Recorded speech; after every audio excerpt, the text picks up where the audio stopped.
गांव के बाहरी हिस्से में रहने वाला 16 साल का अयान अपनी मां के साथ खेतों में मेहनत करता था। उसके पिता का वर्षों पहले देहांत हो गया था और परिवार की सबसे बड़ी ताकत था उनका एक बूढ़ा बैल मोटू। मोटू सिर्फ बैल नहीं था, अयान का दोस्त था। उसका रोना हंसना सब वह मोटू से ही कहता था। हर सुबह अयान उसकी गर्दन पर हाथ फेर कर कहता, चल मोटू, आज भी जीतेंगे। मोटू अपनी काली बड़ी बड़ी आंखों से ऐसे देखता जैसे कह रहा हो, मैं हूं ना तेरे साथ। दूसरों को लगता था कि बूढ़ा बैल अब काम का नहीं, लेकिन अयान कहता, जिसने मुझे बचपन में संभाला मैं उसे कभी नहीं छोड़ूंगा। एक दिन तेज तूफान आया। आधी रात को हवा इतनी तेज चली कि खेत के पास लगा बड़ा नीम का पेड़ गिरकर रास्ता पूरी तरह बंद कर गया। सुबह पूरे गांव में अफरा तफरी थी। अगर पेड़ नहीं हटेगा तो आज की फसल ले जाना मुश्किल हो जाएगा। अयान के लिए यह बेहद जरूरी दिन था। उसकी फसल बिकती तो घर का कर्ज उतरता। गांव वाले बोले, अयान तू अकेला क्या कर लेगा, और तेरा मोटू तो वैसे भी बूढ़ा है। अयान ने मोटू को देखा।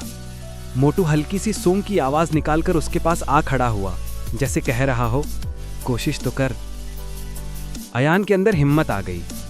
उसने मोटू के माथे पर हाथ रखा और बोला, चल दोस्त, आखिरी बार ताकत दिखाते हैं। पेड़ बहुत भारी था। मोटू ने पूरा जोर लगाया। उसकी सांसें तेज होने लगी, पैरों में मिट्टी गहरी धंस गई, लेकिन वो रुका नहीं। गांव वाले हैरानी से देख रहे थे।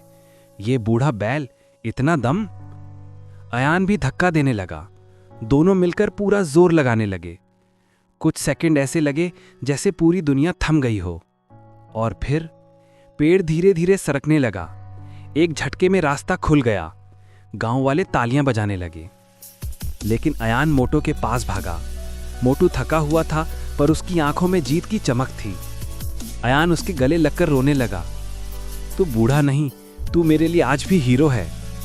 गांव का मुखिया आगे आया और बोला, अयान, आज तेरी फसल सबसे पहले जाएगी और हम सब मिलकर तेरी मदद करेंगे। फसल अच्छे दामों पर बिकी। उस शाम अयान घर लौटा, हाथों में सामान, आंखों में खुशी और दिल में एक ही बात, कभी भी अपने साथ निभाने वालों को कमजोर मत समझो, चाहे वो इंसान हो या जानवर। मोटू आराम से बैठा था। अयान उसके पास गया, उसके माथे पर हाथ रखा और मुस्कुराकर बोला, तू सिर्फ बैल नहीं, तू मेरे पिता जैसा है, मेरे दोस्त जैसा है, मेरी उम्मीद जैसा है। और मोटू ने अपनी बड़ी आंखें बंद कर दी, मानो कह रहा हो, जब तक मैं हूं, हारने की बात मत सोचना।